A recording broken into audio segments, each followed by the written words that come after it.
Hello friends, exam ego में आपका स्वागत है।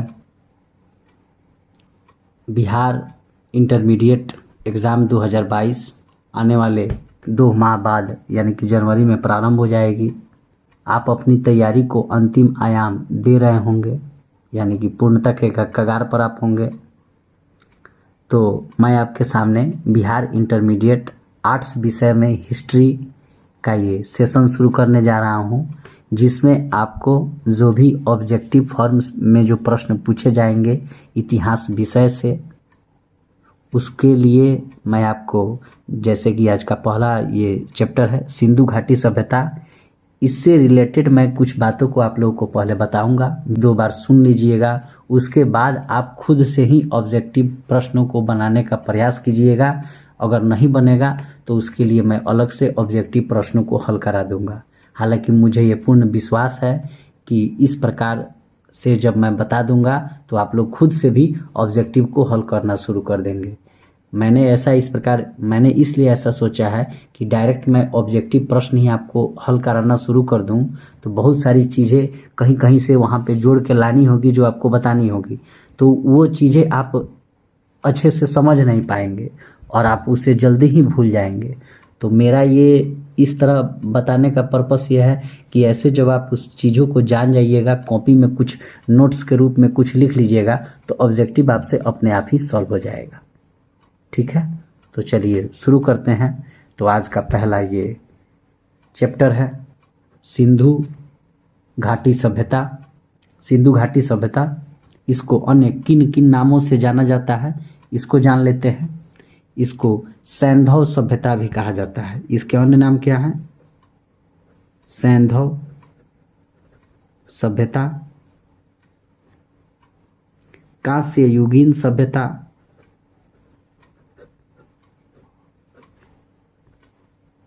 उसके अलावा हड़प्पा सभ्यता,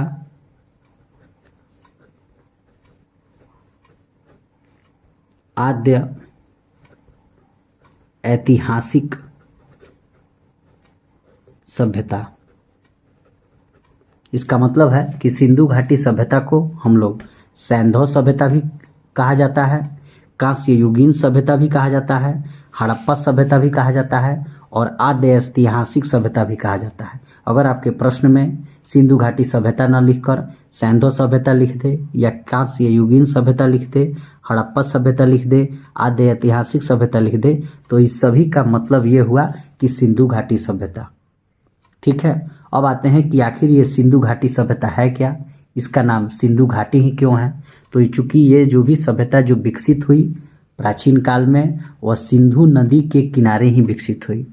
ये घाटी का मतलब होता है नदी का किनारा, तो सिंधु नदी के किनारे विकसित होने के कारण इसको सिंधु घाटी सभ्यता कहा गया या सैंधव सभ्यता। कांस्य युगीन का मतलब होता है कि उस समय कांसे का प्रयोग हो रहा था। कांसा एक प्रकार का आपको तांबा और टीन के मिला देने से आपको कांसा बनता है और कांस्य युगीन सभ्यता कहलाया। हड़प्पा सभ्यता का अर्थ यह है कि सबसे पहले इस सभ्यता में हड़प्पा स्थल की खोज की गई थी, इसी कारण इसको हड़प्पा सभ्यता कहा जाता है।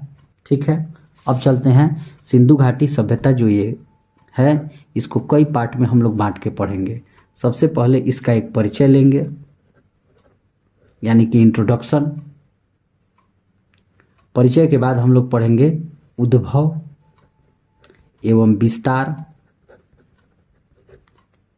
इसका उद्भव यानी कि जन्म कैसे हुआ और कैसे कैसे ये सभ्यता विस्तार करती गई। नगर योजना को देखेंगे कि यहाँ जो नगर जो बसे थे सिंधु घाटी सभ्यता में, जैसे कि हड़प्पा, मोहनजोदड़ो, कालीबंगा, लोथल। उसके बाद हम लोग इसके प्रमुख भवन को देखेंगे। यहाँ कौन कौन से प्रमुख भवन थे और इन प्रमुख भवनों में आपने पढ़ा होगा अन्नागार के बारे में, स्नानागार के बारे में, सभा भवन के बारे में,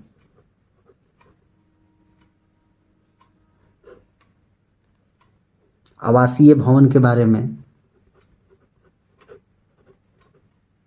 और इस हड़प्पा काल की क्या क्या विशेषताएं थी।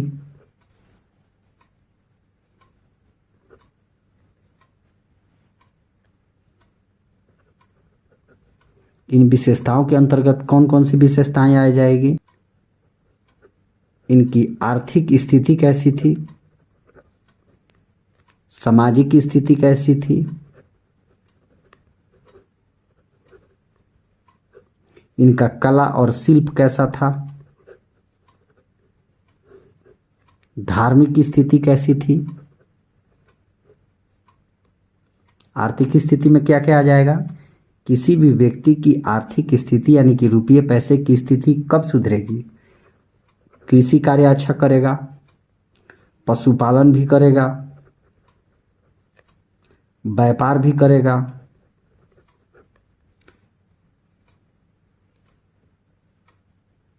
सामाजिक स्थिति में क्या क्या हम लोग देखेंगे, भोजन एवं वस्त्र के किन प्रकार का था इनका, शवाधान के बारे में आप पढ़ेंगे यानी कि शव को दफनाने की क्या प्रक्रिया थी या जलाने की। कला और शिल्प में देखिए क्या क्या पढ़ेंगे, मृद भांड, मृद का मतलब होता है मिट्टी और भांड का मतलब होता है मिट्टी का बना हुआ घड़ा, जिसे मृद भांड कहा जाता है। मृण मूर्तियाँ, मिट्टी की बनी हुई मूर्तियों के बारे में।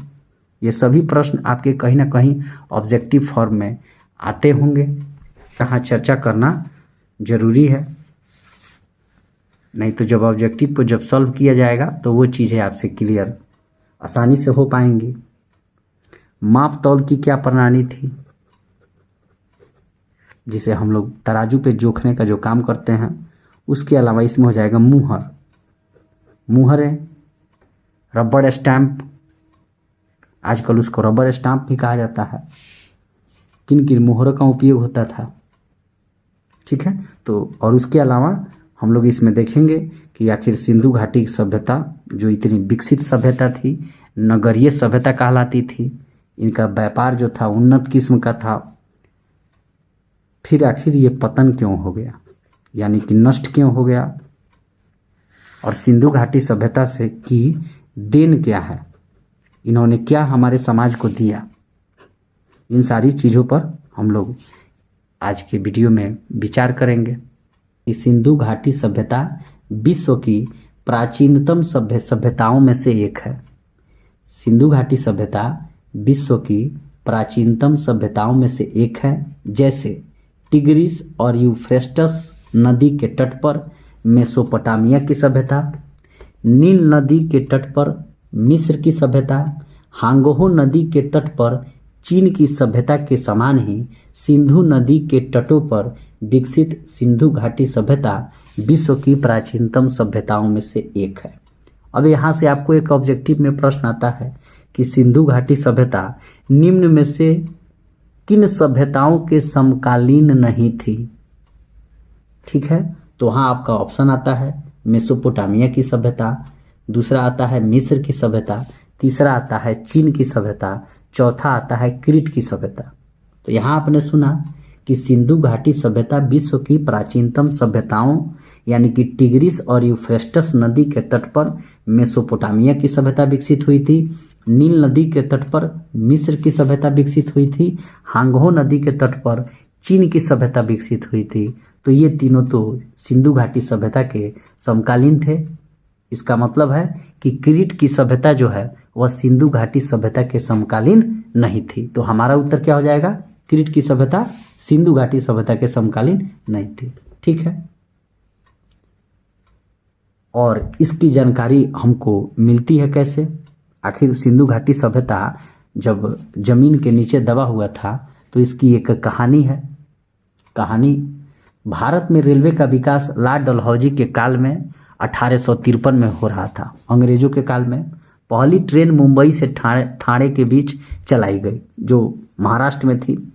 हुआ ये कि आप जानते हैं कि अंग्रेज जो है भारतीयों का हर तरीके से आर्थिक शोषण कर रहे थे और उसी शोषण को फलीभूत करने के लिए उन्होंने रेल मार्गों का विकास शुरू किया था कि रेल मार्ग बनाएंगे और यहाँ से जितने कच्चे माल होंगे उसको जल्दी जल्दी ट्रेन पर लादेंगे और ट्रेन से लाद के कहाँ पहुँचाएंगे, बंदरगाह यानी कि पोर्ट पर। आप बंदरगाहों के बारे में भी सिंधु घाटी सभ्यता में पढ़िएगा। गुजरात में के अहमदाबाद जिले में लोथल है, वो बंदरगाह है। लोथल भोगवा नदी के किनारे है। यह सिंधु घाटी सभ्यता में उस समय पोर्ट यानी कि बंदरगाह था, जिसे पत्तन भी कहा जाता है, और जहाँ से वस्तुओं का व्यापार होता था। तो यहाँ अंग्रेजी काल में भी 1853 में रेलवे का विकास किया जा रहा था, ताकि भारत देश के विभिन्न भागों से कच्चे माल जो होंगे उनको उठाव किया जाए और जल्दी से जल्दी मुंबई बंदरगाह पर पहुंचाया जाए, ताकि वहां से जहाज से वह कच्चे माल लंदन में जाएंगे अंग्रेजों के यहाँ, और वहां से नए वस्त्र और नए सामान कंपनी में बनकर तैयार होंगे और फिर इंडिया और विभिन्न देशों में महंगे दाम पर बेचे जाएंगे। इसलिए वे रेलवे का विकास कर रहे थे। इसी क्रम में जो है पूरे आपको पंजाब, राजस्थान, वहाँ आपको पाकिस्तान तक रेलवे का जब विकास हो रहा था, तो उसी रेलवे के विकास के क्रम में जब खुदाई हो रही थी रेल लाइन बनाने के लिए, तभी जो है सिंधु घाटी सभ्यता के बारे में पता चलता है। इसमें जो है विशेष रूप से 3 व्यक्तियों का नाम आता है। ठीक है, यहाँ ध्यान दीजिएगा। इसमें विशेष रूप से 3 व्यक्तियों का नाम आता है, जिसमें सबसे पहला नाम है चार्ल्स मेसन का। आपको लग रहा होगा थोड़ा कठिन कि इतनी सारी चीज़ों को बताया जा रहा है, लेकिन इससे ये होगा कि चीज़ें आप अच्छे से समझे रहिएगा, तो आपसे ऑब्जेक्टिव प्रश्न छूटेगा नहीं, और कभी भी कोई भी प्रश्न छूट नहीं पाएगा और गलती भी नहीं हो पाएगा।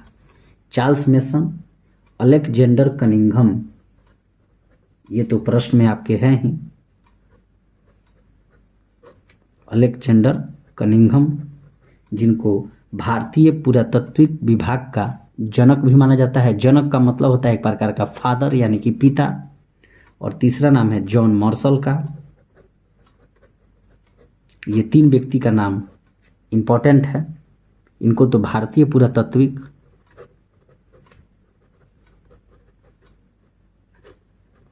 विभाग का प्रमुख माना जाता है, विभाग का जनक यानी कि फादर कहिए या पिता। चार्ल्स मेसन जो थे, उन्होंने 1826 में ये बताया कि हड़प्पा में जो है कोई प्राचीन सभ्यता दबी हुई है। और बार बार जो है हड़प्पा यहाँ शब्द आ रहा है। हड़प्पा की खोज 1921 में दयाराम साहनी, वत्स एवं व्हीलर द्वारा मिलकर की गई। हड़प्पा रावी नदी के किनारे पाकिस्तान के पंजाब प्रांत के मोंटेगरी जिला में है। ठीक है, मोंटेगरी जिला, या पहले मोंटेगरी नाम था, पाकिस्तान के पंजाब प्रांत में। जैसे कि हमारा भारत जो देश है ये पहले बहुत बड़ा था। 1947 में भारत और पाकिस्तान का बंटवारा हुआ। भारत में भी पंजाब है और पाकिस्तान में भी पंजाब है। इसका मतलब था कि पंजाब प्रांत बहुत बड़ा था और उसको 2 भागों में बांटा गया। आधा भाग पाकिस्तान वाले कब्जे में है और आधा भाग हिंदुस्तान वाले कब्जे में है। तो उस पंजाब के मोंटेगरी जिला, जो वर्तमान में अब साहिवाल जिला उसका नाम हो गया है, और उसी में रावी नदी के किनारे स्थित है। ठीक है, इतना आप जान गए। अब आगे चलते हैं। तो चार्ल्स मेसन का कहना यह था कि हड़प्पा में जो है सिंधु घाटी सभ्यता उस समय तो नाम नहीं पड़ा था, लेकिन कहने का मतलब है कि कोई प्राचीन सभ्यता यहाँ दबी हुई है। इन्होंने कहा 1826 में बताया कि हड़प्पा में कोई प्राचीन सभ्यता दबी है जमीन के नीचे। अलेक्जेंडर कनिंघम ने यहाँ गए, यहाँ घूमे, हड़प्पा में देखे, इनको भी लगा कि हाँ यहाँ कोई चीज़ है। कुछ खुदाई किए, लेकिन कुछ विशेष इनको हाथ नहीं लगा, यानी कि घूम फिर के चले आए, लेकिन इन्होंने इस चीज़ को यह पक्का कर दिया कि यहाँ कुछ न कुछ है। क्योंकि लोग वहाँ से ईंटें उठा के लेके जा रहे थे, और ईंटों का आकार क्या था, 4:2, 4:2:1 था। ठीक है, तो अब आते हैं जॉन मार्शल के बारे में। 1921 में जॉन मार्शल भारतीय पुरातात्विक विभाग के प्रधान थे, यानी कि अंग्रेजों के राज में जो पुरातात्विक विभाग बनाया गया था उसके हेड थे जॉन मार्शल। और इन्हीं के निर्देशन में यानी कि डायरेक्टर यही किए थे आपको दयाराम साहनी ने 1921 में हड़प्पा सभ्यता की खोज की। ठीक है, हालांकि दयाराम साहनी के साथ वत्स और व्हीलर भी थे। ये तीनों नाम आप याद रख लीजिए, आगे आपको काम आएगा। लेकिन जनरली आपका इंटरमीडिएट का एग्जाम है तो यहाँ दयाराम साहनी पे ही आपको फोकस करना है। यहाँ तक हम लोग जान गए। अभी से आगे चलते हैं नगर योजना पे। नगर योजना, नगर का मतलब आप लोग जानते ही हैं, किसी बड़े शहर और उसको योजनागत तरीकों से बनाना।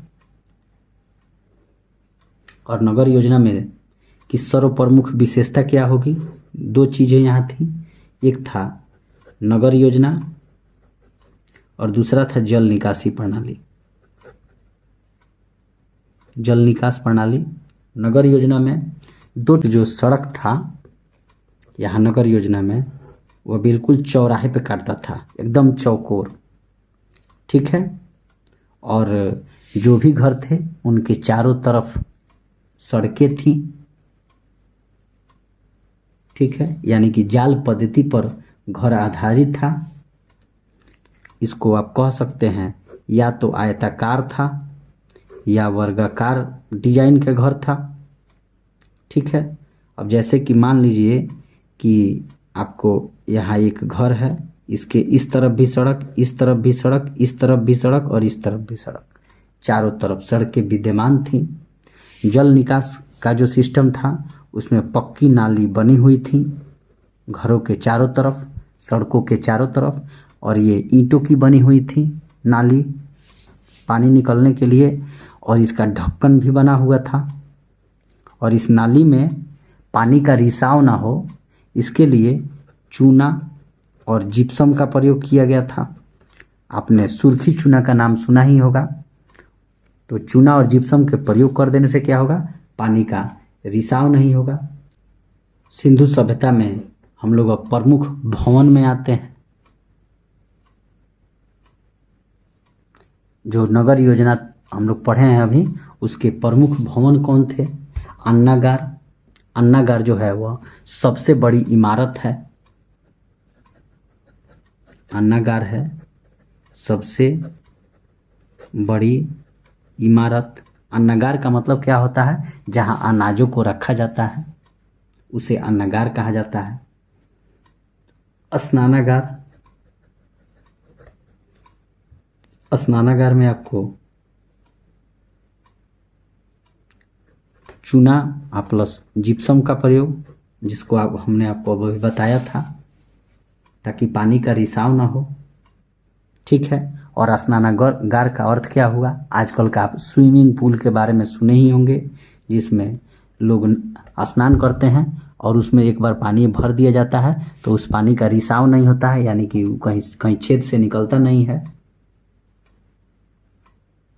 और उस समय ईंटों की जो जुड़ाई चूने या जिप्सम का को मिलाकर, या जो गिलवा होता है मिट्टी का गारा, उसका प्रयोग किया जाता है। जो घर बने थे आवासीय भवन, उसमें आवास के बीच में आंगन होता था, चारों ओर कमरे, किचन, स्नानागार गली की तरफ बनाया जाता था, ताकि जब कोई नहाए तो पानी गली की तरफ निकल जाए। हालांकि आज तक तो हम लोगों को देखने के लिए मिला नहीं। घरों के दरवाजे पीछे की तरफ खुलते थे। मकान में कुआं होता था, शौचालय की व्यवस्था थी। केवल लोथल ऐसा जगह है गुजरात के अहमदाबाद ज़िले में, वहाँ के घरों की खिड़कियाँ सड़क के तरफ खुलते थे। बाकी जितने भी सिंधु घाटी सभ्यता में जो स्थल मिले हैं उनके घरों की खिड़कियाँ सड़क के विपरीत दिशा में खुलते थे। सभा भवन भी मिला है, पुरोहित का आवास भी मिला है। सभा भवन में एक बहुत बड़ा चबूतरा भी मिला है, ताकि वहाँ से कोई जो भी उनके दल का नेता होगा वहाँ से कुछ मैसेज देता होगा। हड़प्पा सभ्यता की अन्य विशेषताओं पर आते हैं, जिसमें आर्थिक स्थिति पे कुछ चर्चा करते हैं। आर्थिक स्थिति का मतलब होता है रुपये पैसे की स्थिति, और इसमें क्या था, सबसे पहले कृषि पर चर्चा करते हैं। कृषि के बारे में आप जानते हैं कि गेहूं, राई, जौ, मटर, चावल, कपास, बाजरा इत्यादि की खेती सिंधु घाटी सभ्यता में की जाती थी। संभवतः कपास की सबसे पहले खेती सिंधु घाटी सभ्यता में ही की जाती थी, और इसी कारण यूनानी साहित्य में यानी कि यूनान के किताबों में कपास को सिंडोन कहा गया है, क्योंकि सिंधु नदी घाटी के किनारे पाए जाने के कारण। ठीक है। सूती वस्त्र यानी कि सूती कपड़े का सर्वप्रथम जो है प्राप्ति किस सिंधु घाटी सभ्यता से हुई है, तो मोहनजोदड़ो से। ये काफ़ी इंपॉर्टेंट प्रश्न है। और सूती कपड़ा बनेगा कैसे, तो कपास से बनेगा, रुई मिलेगा तब न बनेगा। अब आते हैं पशुपालन में। सिंधु घाटी सभ्यता में गाय, भैंस, बैल, कुत्ता, बकरी, भेड़, सूअर ये सब लोग पालते थे। विशेषकर कुबर वाला सांड जो है वह सर्वाधिक इनको प्रिय था। ठीक है। सामाजिक स्थिति में आते हैं। भोजन एवं वस्त्र, समाधान, उससे आगे बढ़ते हैं। कला एवं शिल्प में मृद भांड यानी कि मिट्टी के बर्तन, मृद मूर्तियों का मतलब होता है मिट्टी की मूर्तियाँ, मुहर। सिंधु घाटी सभ्यता के कुछ स्थलों पर चर्चा कर लेते हैं, जिसमें सबसे पहले है हड़प्पा। हड़प्पा की खोज 1921 में दयाराम साहनी, वत्स व्हीलर द्वारा की गई थी। यह रावी नदी के किनारे स्थित है और पाकिस्तान के पंजाब प्रांत के मोंटेगरी या साहिवाल जिला में स्थित है। ठीक है। इसमें जो नगर बना था हड़प्पा, इसका पूर्वी जो भाग है उसको हम लोग पूर्वी टीला कहते हैं, और यहाँ श्रमिक रहते थे। श्रमिक का मतलब होता है लेबर। और जो पश्चिमी भाग है यानी कि पश्चिमी टीला, यहाँ पुरोहित रहते थे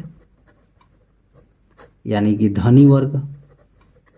यहाँ और भी चीज़ें पाई गई हैं, जैसे कि हड़प्पा सभ्यता में श्रमिक आवास। श्रमिक आवास का मतलब क्या होता है, लेबर हाउस, जहाँ मजदूर रहते हैं। अन्नागार भी पाया गया है हड़प्पा सभ्यता में। हड़प्पा स्थल में कांसा भी, कॉपर और टीन को मिलाकर आपको कांसा बनता है। तांबा टीन जिसे कह सकते हैं, इसको ब्रॉन्ज भी कहा जाता है, ब्रॉन्ज। इसी कारण इसको कांस्य युगीन सभ्यता कहा गया है। और हड़प्पा स्थल में सील्स भी बहुत पाई गई हैं। सील्स का मतलब क्या होता है, मुहरें बड़ी संख्या में पाई गई हैं। और ये मुहरें किसकी बनी थी, सेल खड़ी। सेल खड़ी का मतलब क्या होता है, यह एक प्रकार का चमकदार पत्थर है जो कैल्शियम इसमें पाया जाता है, और ये मुलायम होता है, एक प्रकार का चमकदार पत्थर। तो आपसे जरूर ये प्रश्न पूछा जाएगा कि हड़प्पा सभ्यता की मुहरें किसकी बनी हुई थी, तो सेल खड़ी की। हड़प्पा स्थल के बारे में कुछ अन्य चीज़ों को जान लेते हैं। हड़प्पा से कब्रिस्तान के अवशेष मिले हैं। कब्रिस्तान का मतलब क्या होता है, ग्रेवयार्ड, जहाँ लोगों को दफनाया जाता है। और यहाँ जो एक ग्रेवयार्ड मिला है जिसका नाम है R37 कब्रिस्तान मिला है। और कब्रिस्तान में सबसे बड़ा कब्रिस्तान कौन है, R37 यानी कि R37 तांबे की इक्का गाड़ी मिला है। इक्का गाड़ी का मतलब आप समझते हैं, स्त्री के गर्भ से निकलता हुआ पौधा।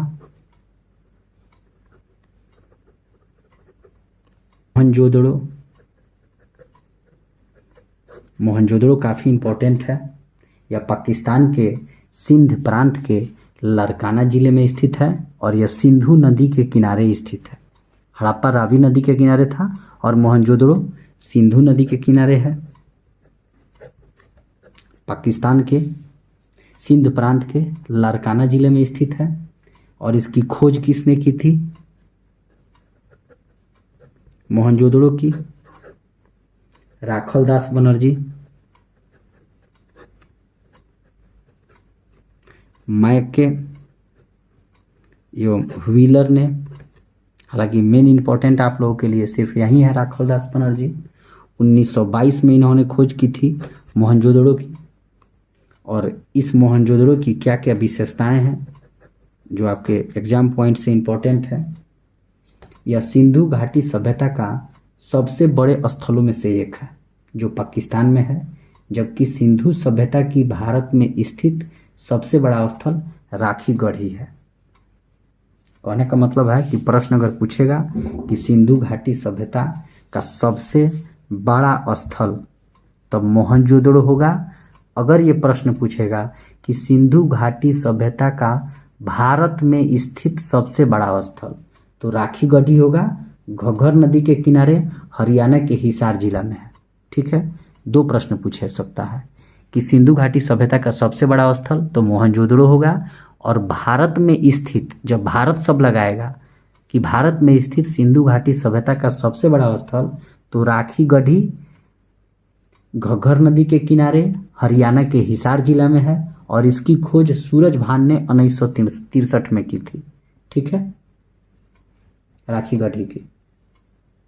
अब आते हैं, यहाँ भी ग्रेनरी यानी कि अन्नागार पाया गया है, स्नानागार पाया गया है जिसे हम ग्रेट बाथ भी कहते हैं। बृहद स्नानागार यानी कि बहुत बड़ा स्विमिंग पूल नहाने के लिए मोहनजोदड़ो में पाया गया है।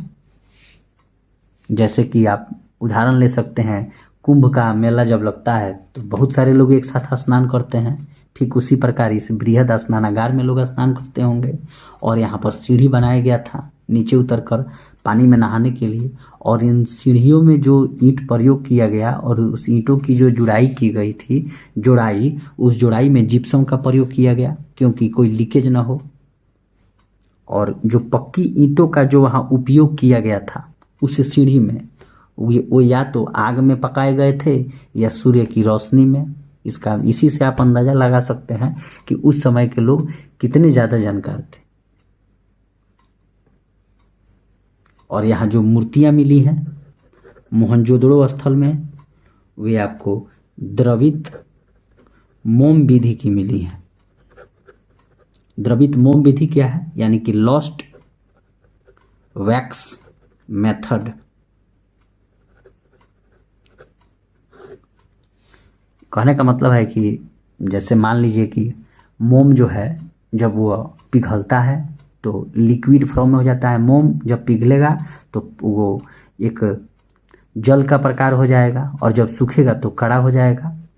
तो क्या किया जाता है कि पहले उसको पिघलाया जाता था और पिघलाकर एक सांचे का आकार बनाया जाता था, और धीरे धीरे जब सूख जाता था तो उसी के अंदर हमने मोम को लिया और मोम को जो है ऐसे सांचा बना दिया सुराही का, और इसी में जो क्या किया, मिट्टी डाल दिया।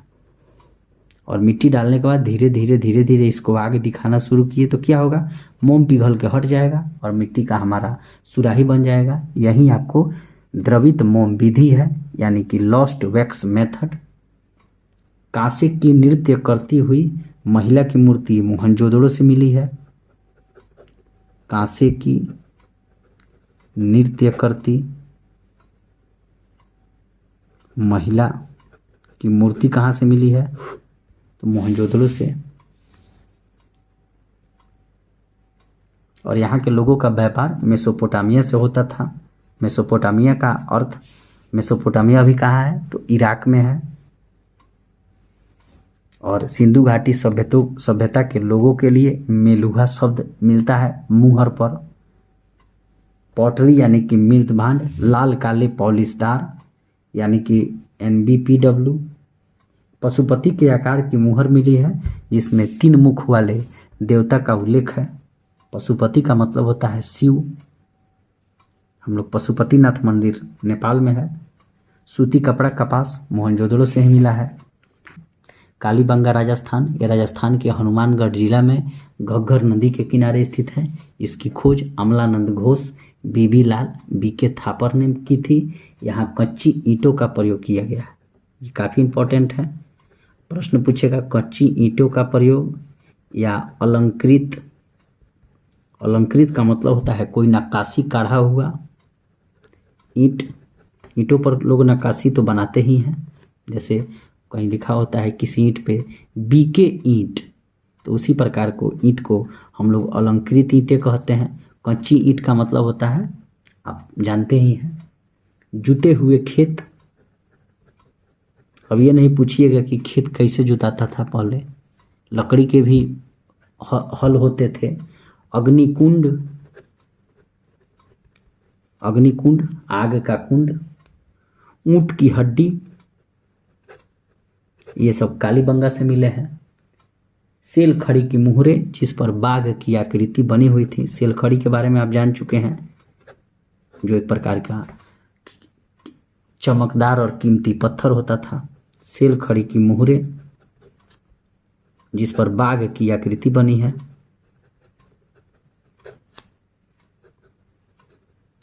यहाँ एक चीज़ इम्पोर्टेंट है, राजस्थान के घग्गर जिला में एक बच्चे की खोपड़ी मिली और उस बच्चे की खोपड़ी में 6 छेद थे।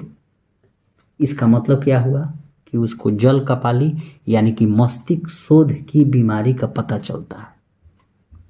अमूमन किसी की खोपड़ी में तो छेद हो नहीं पाएगा, तो 6 छेद मिलने का अर्थ क्या हुआ है, उसे जल कपाली या मस्तिष्क शोथ बीमारी होने का पता चला। और ये कहाँ, इसकी खोज कहाँ हुई, तो कालीबंगा में। अब आते हैं लोथल, ये काफ़ी इम्पोर्टेंट है आपके लिए। लोथल जो है गुजरात के अहमदाबाद ज़िले में भोगवा नदी के किनारे स्थित था और इसकी खोज रंगनाथ राव ने 1957 में की। लोथल गुजरात के अहमदाबाद जिला के भोगवा नदी के किनारे स्थित था और इसकी खोज रंगनाथ राव ने की। और यह एक प्रकार का कृत्रिम बंदरगाह था। कृत्रिम का मतलब क्या होता है, आर्टिफिशियल, जिसे कोई प्रकृति ने न बनाया हो, किसी मानव द्वारा बनाया गया हो। और बंदरगाह का मतलब आप जानते हैं, पोर्ट, जहाँ पर जहाज आते हैं, सामान गिराते हैं और या फिर सामान लेकर जाते हैं व्यापार करने के लिए। यहाँ कोई भी पूर्वी या पश्चिमी टीला नहीं है और पूरा शहर दुर्ग से घिरा हुआ था, क्योंकि यह एक व्यापारिक केंद्र था। और यहाँ पर शतरंज का खेल की जानकारी मिलती है। फारस यानी कि ईरान, वर्तमान में फारस, पहले इसे पर्सिया भी कहा जाता था, या ईरान की मुहरें मिली हैं। इसका मतलब क्या हुआ कि लोथल एक कृत्रिम बंदरगाह था। यहाँ से ईरान के लिए व्यापार होता था और ईरान से लोग लोथल में व्यापार करने आते थे।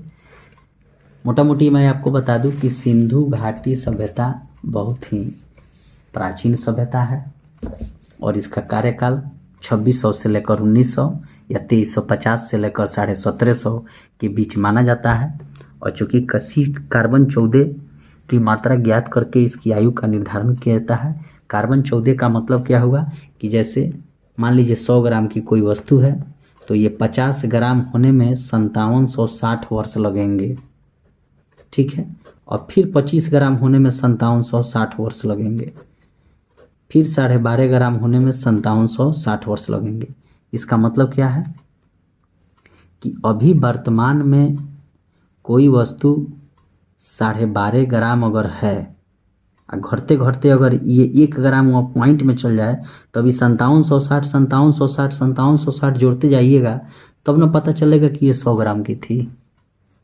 तो यही कार्बन 14 का उपयोग है। और 50,000 साल से अधिक की कोई वस्तु हो तो उसकी आयु नहीं ज्ञात, कार्बन 14 नहीं ज्ञात कर पाएगा। और यह केवल फॉसिल्स यानी कि जीवाश्मों की आयु ज्ञात कर पाती है। हालांकि सिंधु घाटी सभ्यता की जो लिपि है उसको पढ़ी नहीं जा सकी है। वह एक भाव चित्रात्मक लिपि है, केवल हाव भाव बताया गया है। कहीं ऐसे चित्र है, कहीं ऐसे है, कहीं ऐसे है, तो उसको कोई आज तक पढ़ नहीं पाया है। और इसके ऑब्जेक्टिव बनाने का प्रयास कीजिए और कल जो है आने वाले नेक्स्ट वीडियो में इस चैप्टर के सभी ऑब्जेक्टिव को अच्छे तरीके से सॉल्व कराया जाएगा। ठीक है, थैंक यू।